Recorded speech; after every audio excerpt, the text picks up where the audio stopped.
Vamos compartilhar então a palavra essa manhã.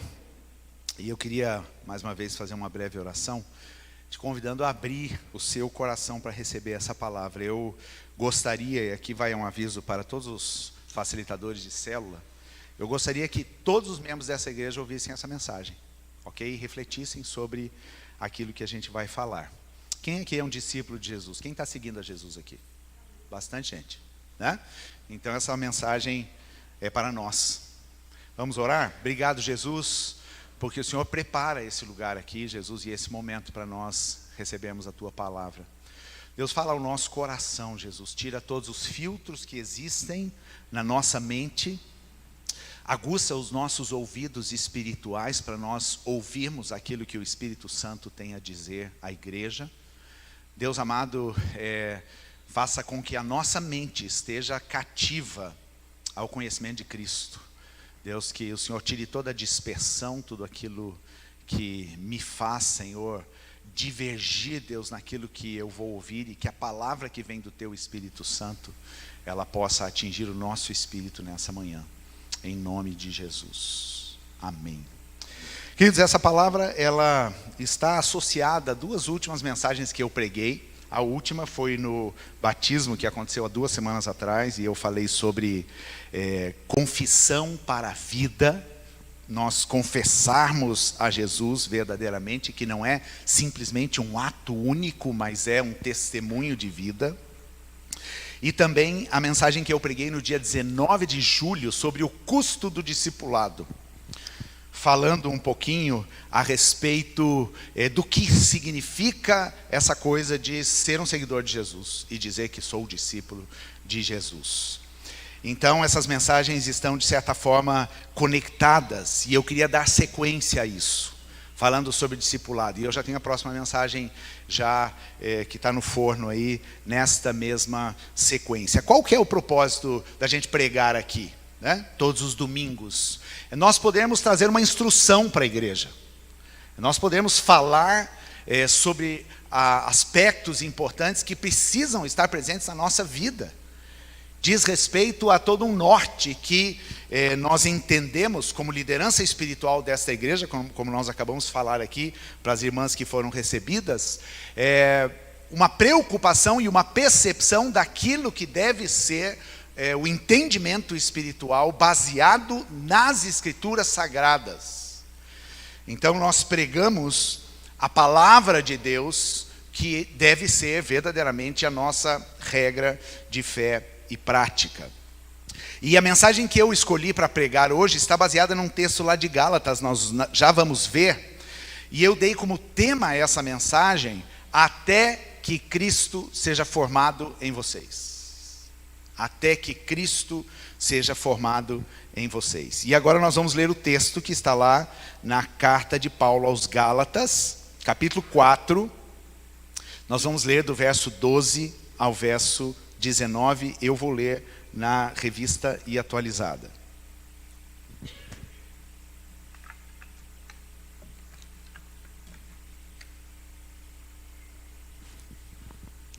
O texto está sendo projetado aí para você. Você pode acompanhar. Paulo escrevendo assim para estas igrejas que viviam nessa região da Galácia: sede qual eu sou, pois também eu sou como vós. Irmãos, assim vos suplico, em nada me ofendestes. E vós sabeis que vos preguei o evangelho a primeira vez por causa de uma enfermidade física. E posto que a minha enfermidade na carne vos foi uma tentação, contudo não me revelastes desprezo nem desgosto. Antes me recebestes como anjo de Deus, como o próprio Cristo Jesus. Que é feito, pois, a vossa exultação? Pois vos dou testemunho de que, se possível fora, teríeis arrancado os próprios olhos para nos dar. Tornei-me, porventura, vosso inimigo, por dizer a verdade? Os que vos obsequiam não o fazem sinceramente, mas querem afastar-vos de mim, para que o vosso zelo seja em favor deles. É bom ser sempre zeloso pelo bem, e não apenas quando estou presente convosco. Meus filhos, por quem de novo sofro as dores de parto, até ser Cristo formado em vós. Pudera eu estar presente agora convosco e falar-vos em outro tom de voz, porque me vejo perplexo a vosso respeito. Eu fiz um recorte aqui para o tema dessa mensagem, que é exatamente esse verso 19. Meus filhos, por quem de novo sofro as dores de parto, até ser Cristo formado em vós. Essa carta aos Gálatas é uma carta muito interessante e uma das cartas importantes do Novo Testamento, porque Paulo está aqui tratando com igrejas que haviam recebido o Evangelho da graça, crido no Evangelho de Jesus Cristo, na graça salvadora de Jesus Cristo, mas que agora estavam dando ouvidos para um outro Evangelho, estavam dando ouvidos a pregações que diziam que a graça não era suficiente, que esta graça de Jesus, ela, ok, tudo bem, Jesus morreu na cruz, mas você precisa fazer isso ou aquilo outro. E Paulo, então, ele fica indignado, e como ele diz aqui, ele fica perplexo a respeito daqueles que haviam vindo para a graça salvadora, que estavam seguindo a Jesus, mas que agora já estavam dando ouvidos a falsos ensinadores e falsos mestres que existiam no meio da igreja. E esses falsos mestres desqualificavam a graça e estavam valorizando o esforço humano.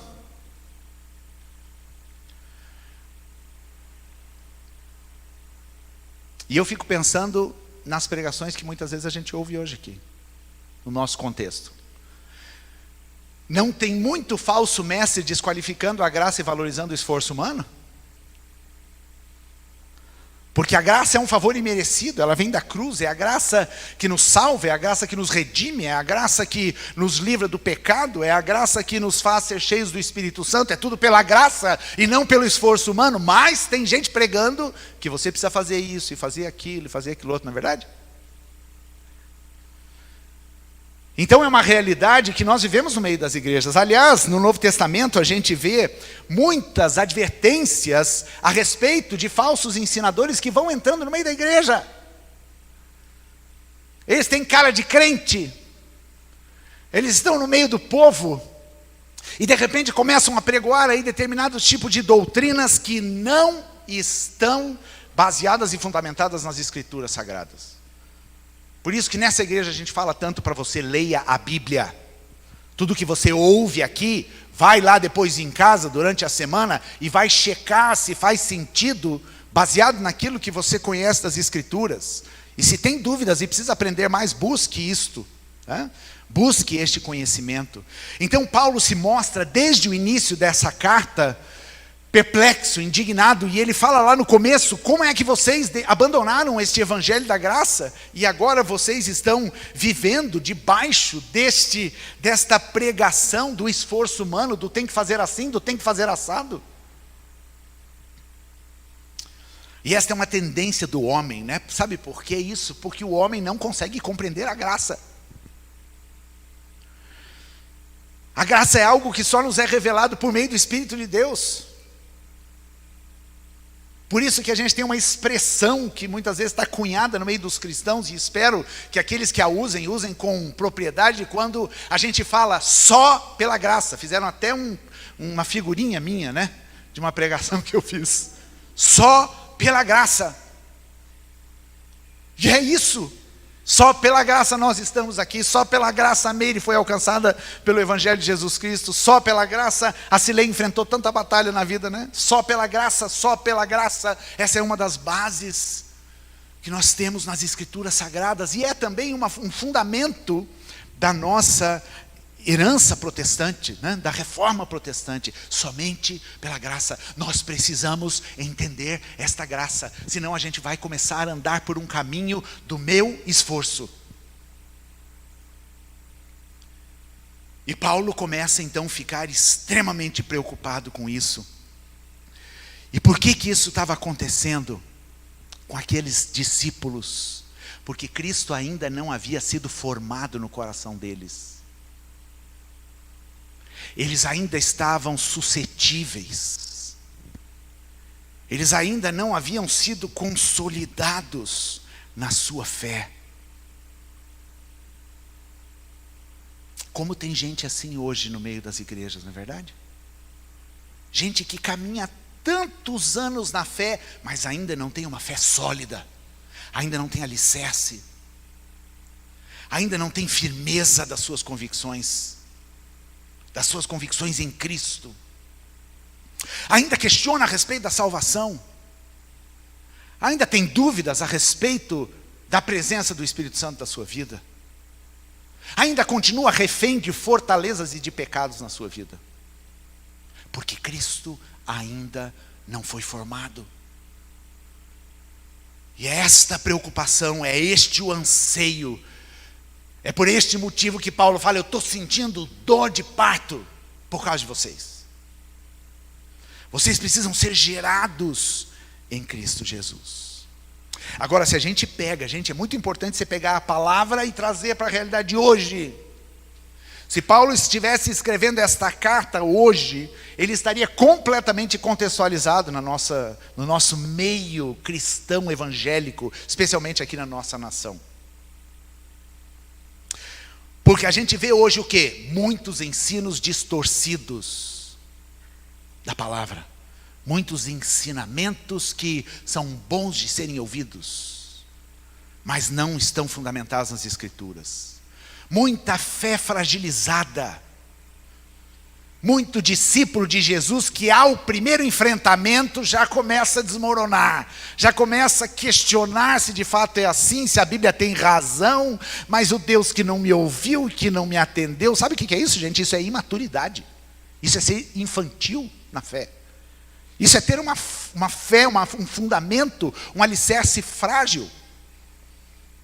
Vocês viram ontem aquela reportagem daquele atacadão lá em São Luís do Maranhão?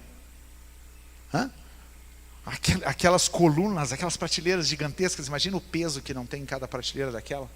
E de repente aquilo virou um dominó, caindo sobre as pessoas.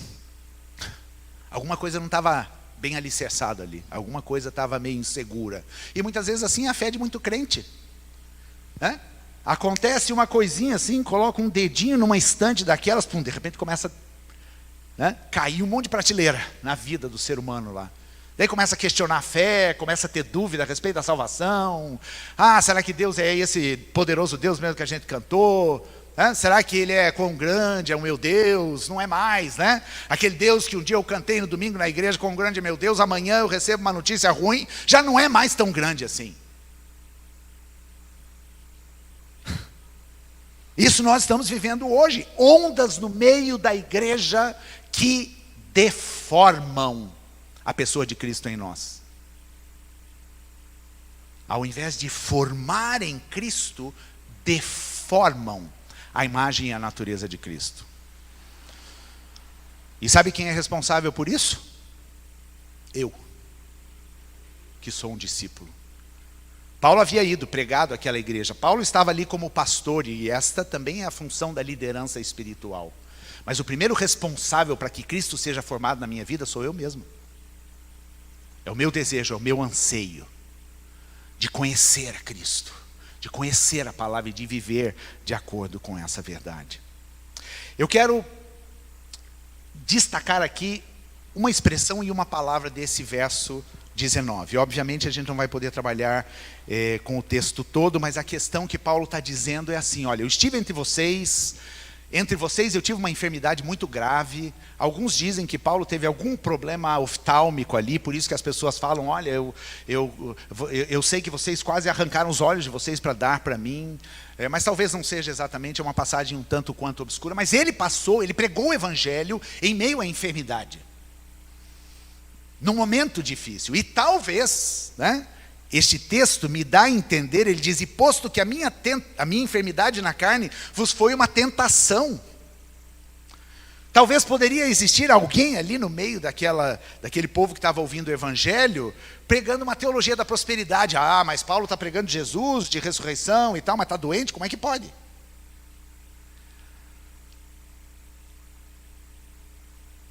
Mas Paulo prega o evangelho e ele fala, vocês me deram crédito, vocês receberam esta palavra, né?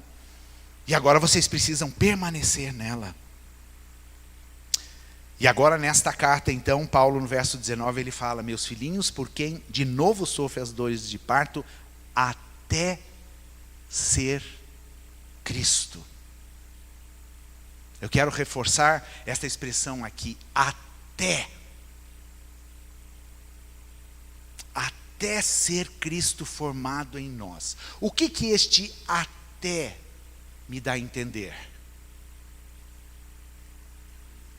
Que existe alguma coisa não havia acontecido ainda naqueles discípulos. Faltava algo. Algo não estava consolidado na vida daqueles cristãos. E por isso fala, eu continuo sofrendo. E esse verbo aqui está no presente contínuo. Eu continuo sofrendo as dores de parto, ou seja, Paulo tinha preocupação que aquela igreja que havia conhecido o evangelho da graça começasse a se desviar e ir por todos os caminhos, por outros caminhos. Essa é a preocupação de todo pastor, de todo líder espiritual. Como é difícil quando a gente começa a perceber que existem pessoas que conheceram a graça e experimentaram da graça e de repente começam a se encantar com algumas outras coisas e são levados por outros caminhos. Mas ele usa uma expressão aqui no início desse verso 19, ele fala meus filhinhos ou meus filhos. Poderia ser traduzido como meus filhinhos, porque a palavra aqui no texto original, ele está falando de uma criança.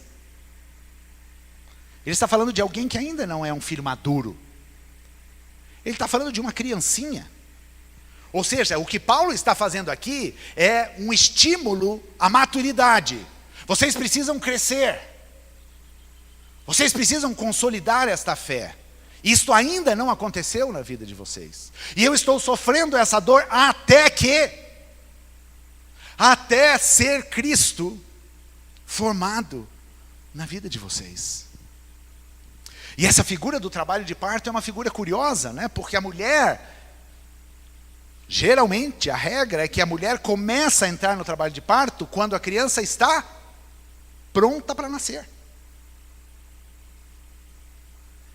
Qualquer sinal de trabalho de parto antes que a criança esteja pronta é um alerta, mas a mulher, quando ela começa a sofrer as dores de parto, significa aquela criança está pronta, ela precisa vir ao mundo, ela precisa romper com aquele ambiente de proteção, de cuidado ali na barriga da mãe, e ela precisa nascer para o mundo, né? E o parto é um trauma.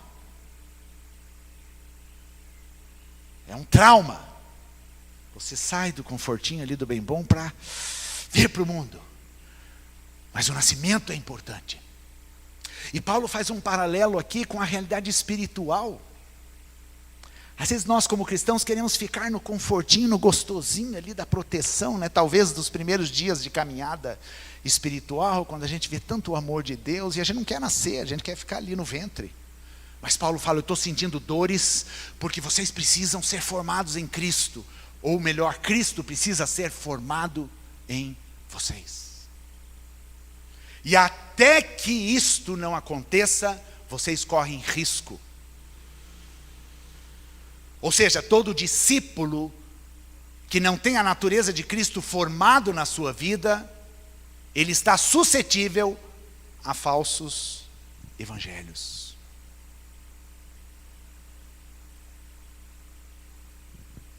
Essa igreja ainda não havia entendido aquele evangelho da coragem, aquele evangelho de uma fé firmada, aquele evangelho da luta, do sofrimento. Aquele evangelho que me dá uma certeza de que eu pertenço a Cristo, independente do que aconteça nesse mundo. A despeito de qualquer circunstância, eu ter a convicção que eu pertenço a Cristo e que eu não vou voltar mais atrás, que eu não vou largar a mão do arado, porque Jesus fala que aquele que põe a mão no arado e olha para trás, qual que é a continuação do texto? Não é digno. Forte, hein? Não é digno de ser discípulo. É a mesma ideia. Se você deu o passo de se tornar ser um discípulo de Cristo, mas Cristo não foi formado em você, você vai se perder no meio de tantos falsos evangelhos que está sendo pregado aqui. E a gente percebe muito isso, como as pessoas hoje estão suscetíveis aos falsos evangelhos que estão sendo pregados por aí. E se a gente começa a refletir sobre a nossa formação e aquilo que a gente crê, você vai achar muito resquício de falso evangelho. Que falso evangelho é esse? Eu vou dar exemplo para vocês aqui. Aquele que só fala da bênção e da prosperidade. Esse evangelho não é falso? Porque a vida do cristão é só bênção e prosperidade. Da maneira como se prega hoje, né? Então esse é um evangelho falso, que semana após semana só está anunciando a bênção, a bênção, a bênção, e se você não recebeu a bênção é porque você não tem fé, e corre mais atrás da bênção, e corre atrás da bênção. Só que a Bíblia fala que a bênção, ela vem atrás daqueles que creem. Como assim? E daí eu estou correndo atrás da bênção? Tem alguma coisa errada nesse evangelho. Você precisa correr atrás da bênção, Kátia? A bênção vem. A bênção vem. Porque eu estou em Cristo. Porque eu creio, porque a minha fé está bem consolidada. Existe prosperidade na vida daquele que crê? É óbvio que existe. A Bíblia fala de caminhos desembaraçados. Mas aquele evangelho que só fala da prosperidade, tudo é prosperidade, prosperidade, prosperidade, aparece até um cifrão assim na frente das pessoas que falam, né? Essa prosperidade não está na Bíblia. O evangelho falso é aquele que rejeita o negar-se a si mesmo. O evangelho falso é aquele que diz: não precisa mudar nada na sua vida, continue do jeito que você está, Jesus te aceita como você é. Esse evangelho é falso. Ah, mas tem muita gente gostando desse tipo de evangelho hoje. E se de repente na igreja que ele está frequentando prega o contrário, ele vai procurar uma outra. Porque esse negócio de negar-se a si mesmo hoje, no contexto que a gente está vivendo, isso não cola com a cosmovisão do mundo que a gente vive hoje. Não tem essa história de abrir mão dos meus sonhos e dos meus interesses. Mas nesse evangelho aqui tem. Porque Jesus diz: aquele que quer me seguir, abra mão dos seus interesses. Negue-se a si mesmo e me siga. Saia do comando da sua vida e me coloque como Senhor. O falso evangelho é aquele evangelho que não suporta o sofrimento. Se eu estou passando por qualquer necessidade, pronto, eu já fico de mal com Deus, já fico com um bico, né? Sabe aquele crente mimimi? Ai Deus, por que eu estou sofrendo desse jeito? Por que essa doença? Por que o emprego que eu perdi? Por que o problema com meu filho? Por que isso? Por que aquilo? E é uma lamúria, é um monte de reclamação. Esse é um falso evangelho. A palavra de Deus nos fala sobre sofrimento, sobre provação, sobre luta. A vida do crente não é sofrimento 24 horas por dia, gente, mas tem. Porque nós estamos indo na contramão desta cultura e desse sistema, portanto, há sofrimento sim. E se você está vivendo um evangelho que não seja esse, Cristo precisa ser formado na sua vida. O evangelho que não reconhece a graça como o único meio de você poder vencer o pecado. E que fala do esforço humano. Sabe aquele evangelho, né, que está dizendo sempre para você: Ah, irmão, você não venceu esse pecado? Tem que orar mais. Ora 15 minutos por dia, tem que orar meia hora. Está lendo a Bíblia, jejuou, assim como se fosse uma barganha, né? Como se a vida de fé fosse uma troca, né? Daí, num ambiente de uma cultura católica que a gente tem no Brasil, o povo vive fazendo promessa. O que é promessa? Não é uma troca? Eu não estou fazendo voluntariamente, eu vou fazer se Deus fizer aquilo por mim. É esse tipo de discípulo que Jesus quer? Da barganha? A gente precisa entender graça como o único meio da gente vencer o pecado e viver uma vida livre. Ou o evangelho falso é aquele que não fala do pecado. Certo? Então venha do jeito que você está, continue do jeito que você está. Se você era desonesto, continue desonesto. Se você era mentiroso, continue mentiroso. Se você tinha um relacionamento homoafetivo, continue nesse relacionamento. Se você estava em adultério, continue no adultério. Assim, sabe aquele evangelho que vai relativizando, vai flexibilizando todas as coisas. Este é o evangelho falso, e a preocupação de Paulo é que até ser Cristo formado naquela igreja, este evangelho falso pode deformar o nosso cristianismo e a nossa fé. Agora eu quero falar sobre essa questão do formado, até ser Cristo formado em vocês. Esta palavra aqui no grego é morfeu, para os seminaristas de plantão ali, né? Morfeu significa fazer com que algo tome uma forma ou natureza determinada. Então, se a gente pega aqui este copo, esta água tomou a forma deste copo. Se eu colocar esta água num cachepô quadrado, esta água vai ter formato quadrado. Se eu colocar num tubo comprido, ela vai assumir a forma. Esta palavra, morfeu, significa isso, fazer com que algo tenha determinada forma ou natureza. Portanto, os exegetas aqui, a melhor tradução desse texto seria: até que a natureza de Cristo seja formado na vida de vocês. Até que a natureza de Cristo venha e forme e dê a forma da sua vida. Então, quer dizer, não é mais a forma do Mateus, não é mais a forma da Renê, não é mais a forma da Eva, mas é a forma de Cristo. É por isso que Paulo, lá no capítulo 2 de Gálatas, verso 20, o que ele vai dizer? Já não sou eu quem vivo, mas Cristo vive em mim. Cristo já tinha sido formado na vida de Paulo? Sim ou não? Sim? Sim ou não? Sim! Ele afirma isso lá atrás.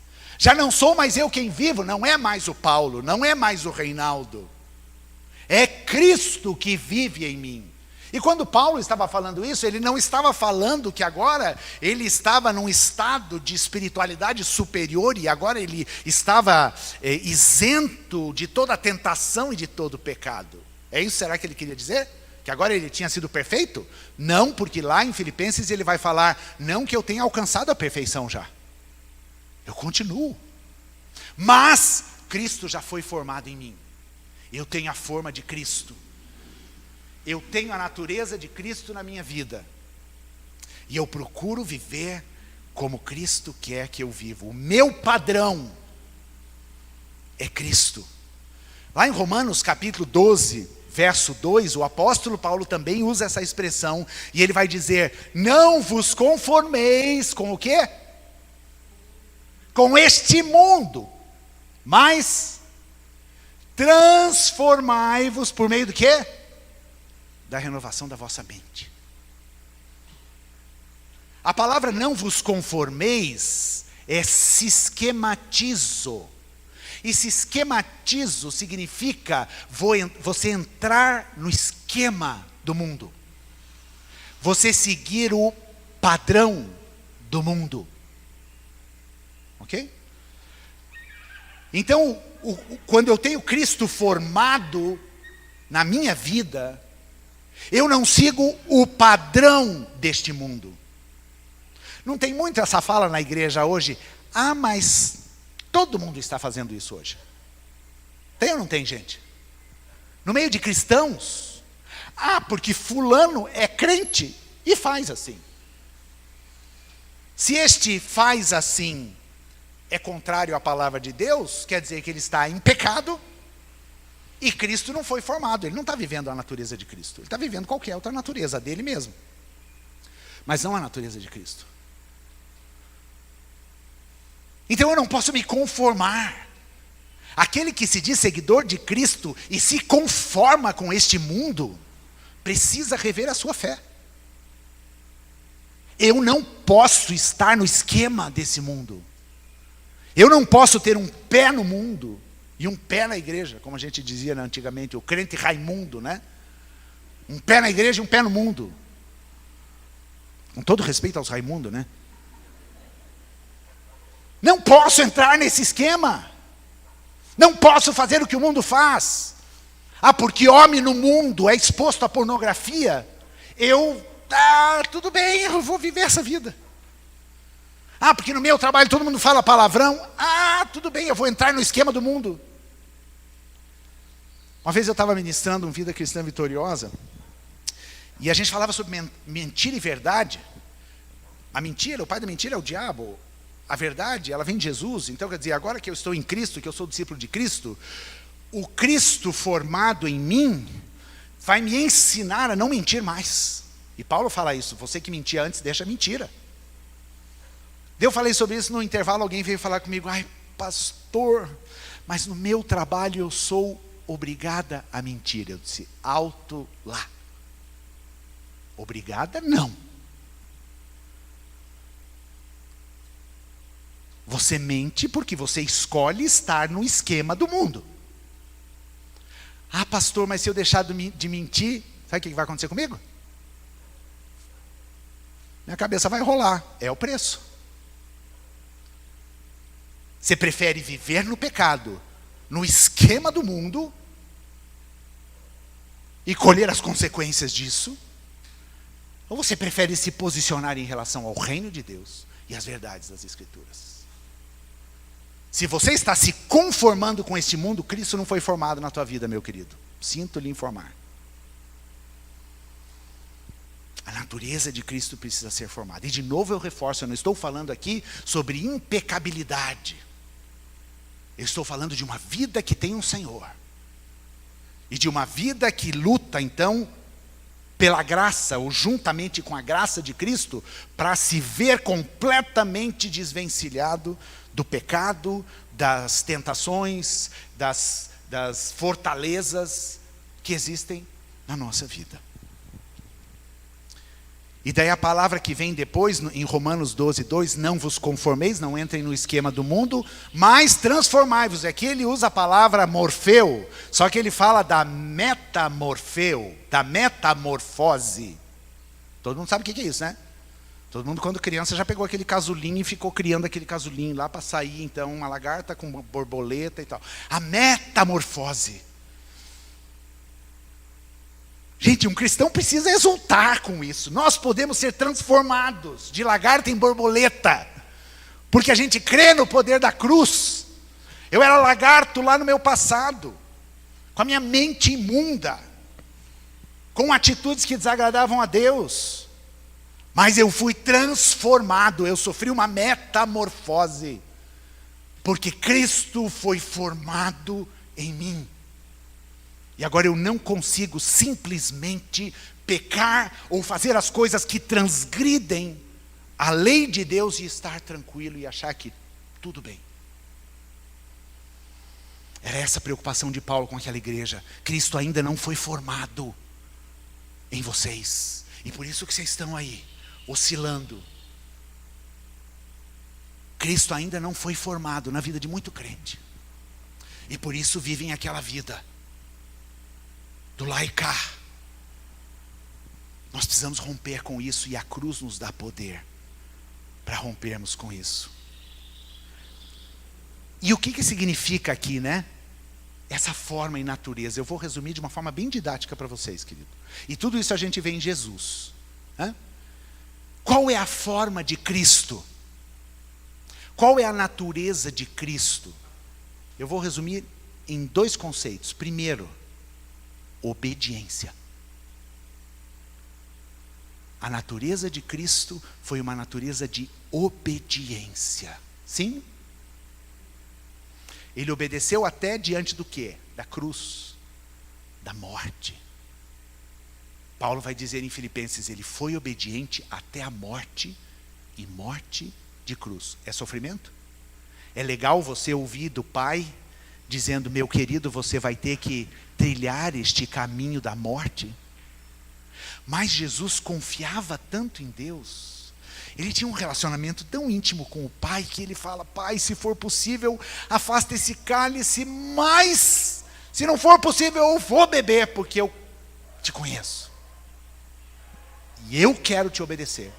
E eu quero te obedecer até o fim, custe o que custar. Então, a primeira atitude daquele que tem Cristo formado nele é obediência. O Pai pede, eu obedeço. E como a gente costuma falar, né? Manda quem pode, obedece quem tem juízo, né? Então, o verdadeiro discípulo de Jesus tem que ter juízo para obedecer aquilo que o Pai pede para ele.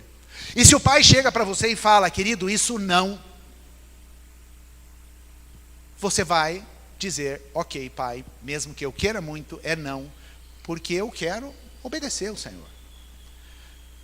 O resultado de todos os benefícios da nossa fé está na obediência e não na desobediência. Com a desobediência eu só perco. E não é porque Deus é ruim, é porque eu desobedeço, entendeu? Porque o ser humano é curioso, né? Porque ele desobedece e daí ele ainda quer que Deus abençoe. Ele desobedece e ele quer o benefício da obediência. Como assim, gente? Essa matemática não existe. A bênção, as promessas de Deus são para aqueles que obedecem.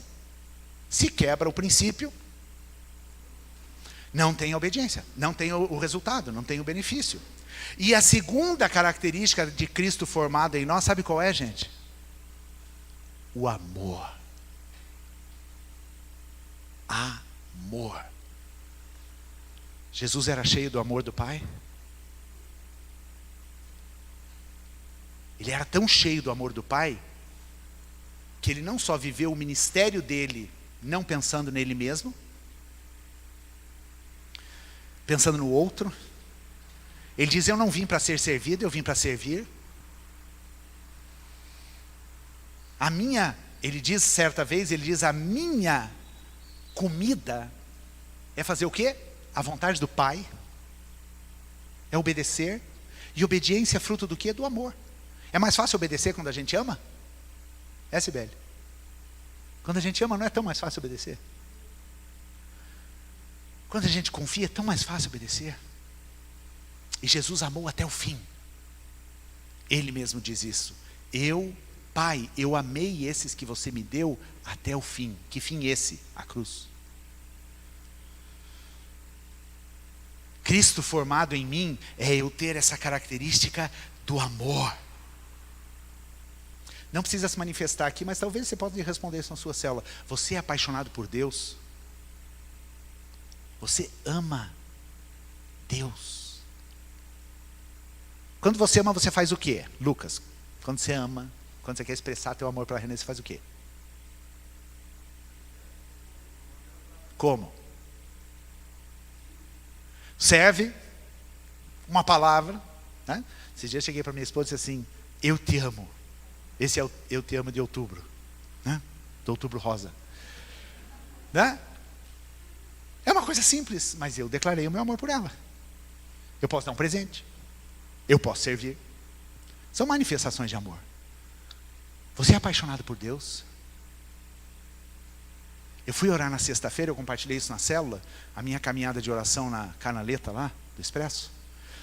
E, gente, eu comecei a orar assim, falar, Deus, Que gostoso nós dois estarmos juntos aqui, né? Que delícia, como eu te amo. Deus não tinha feito nada de especial, minha conta não tinha aumentado, né? Ninguém me ligou dizendo, não vou cobrar essa conta de você esse mês. Né? Nada tinha acontecido, mas eu estava com o sentimento de estar com meu pai. Amor. E é esse amor que me move a fazer as coisas. Você deseja ser usado por Deus? Você deseja ter a forma de servo? Porque Jesus teve a forma de servo. Então, se você tem a forma de Cristo, a natureza de Cristo, você vai servir também. Servir não vai ser um peso. Você vai fazer isso com alegria. E servir significa você se colocar no papel de escravo. O servo não reivindica nada. E às vezes a gente ouve na boca de tanto crente, olha, é o seguinte, estou disposto a servir, mas eu preciso olhar a minha agenda, eu tenho um compromisso tal dia, hoje não dá, às 10 horas da manhã é difícil, mas talvez, cheio de condição, tchau.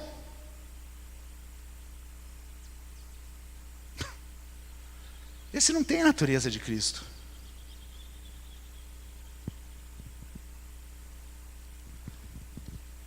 Você abre mão dos teus interesses pelos interesses de Deus?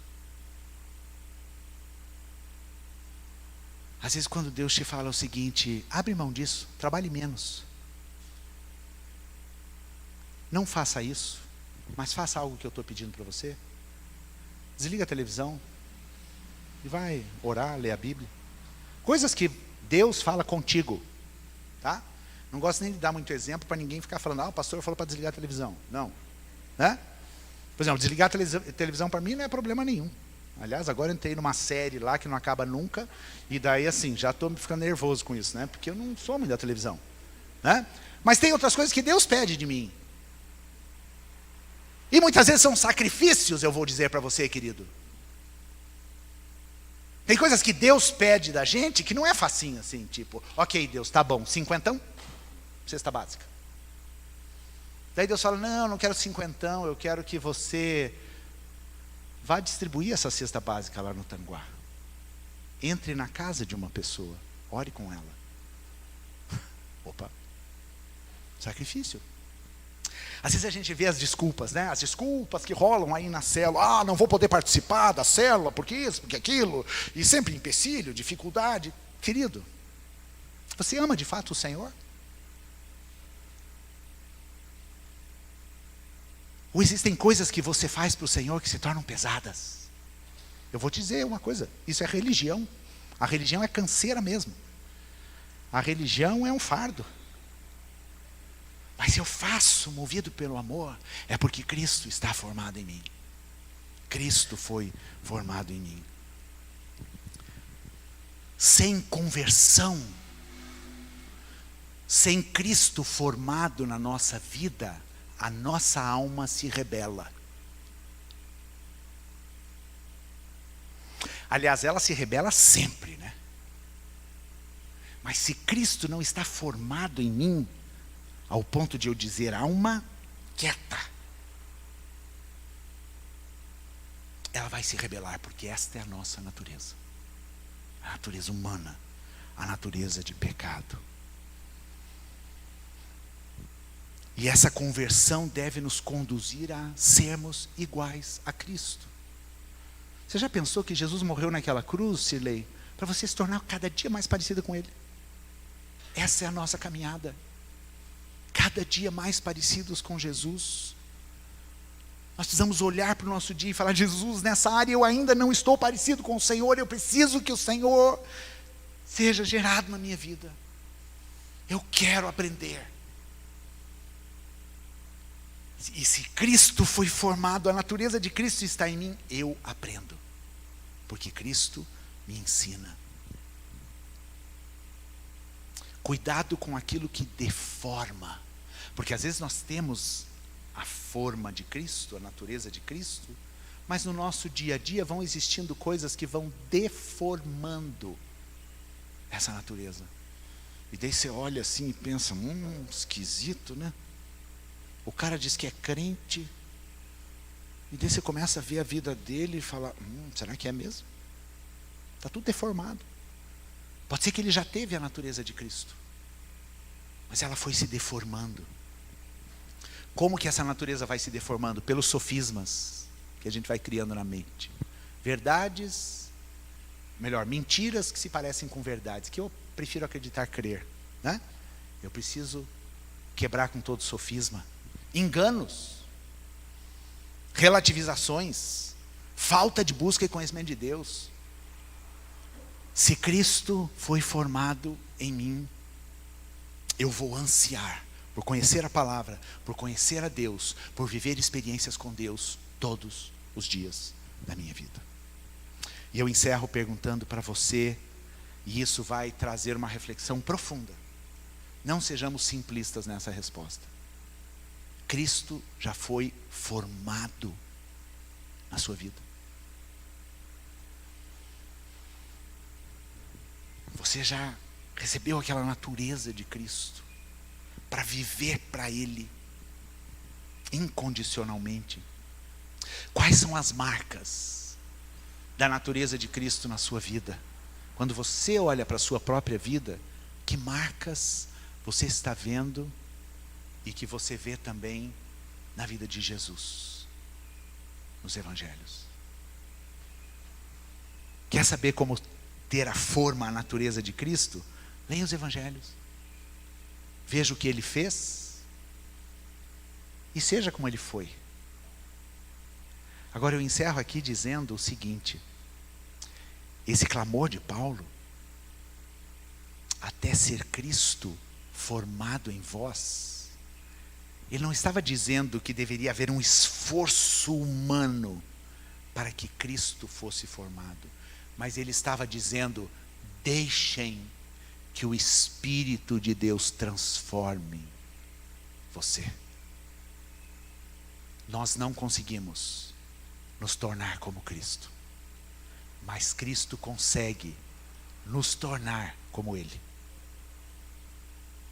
Então o que a gente tem que fazer é simplesmente dizer: Senhor, eu quero ser como você.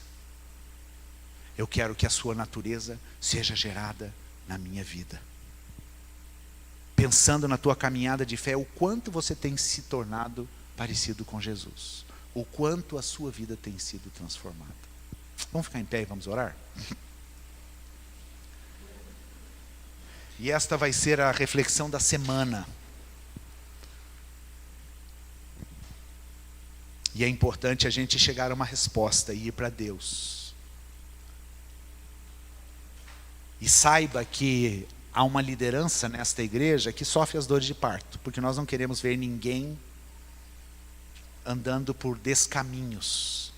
Nós não queremos ver ninguém sendo deformado pelo esquema desse mundo. Nós queremos ver pessoas que sejam verdadeiros discípulos de Cristo. Isso não vai ser feito na força, mas nós sofremos até que Cristo seja formado na vida de cada membro desta igreja. Vamos orar. Senhor, pedimos ao Teu Espírito que fale conosco, Deus, que traga entendimento desta palavra. Senhor, nós precisamos ouvir a Tua voz e compreender aquilo que precisa ser alinhado na nossa vida, Jesus. Deus, e nós nos rendemos, Deus, a Ti. Nós nos rendemos à ação do Teu Espírito Santo e pedimos ao Senhor: Senhor, que a natureza de Cristo seja formada na minha vida, Senhor. Cada vez que eu vir algo na minha vida que não condiz com o Senhor, que não condiz com a sua natureza, Senhor, que eu clame por isso. E que eu veja essa natureza sendo construída, e a minha vida não mais controlada pelo pecado ou pelo esquema deste mundo, mas sendo controlada pelo Teu Espírito Santo. Que nós possamos afirmar como Paulo: já não sou mais eu quem vivo, eu me rendi completamente.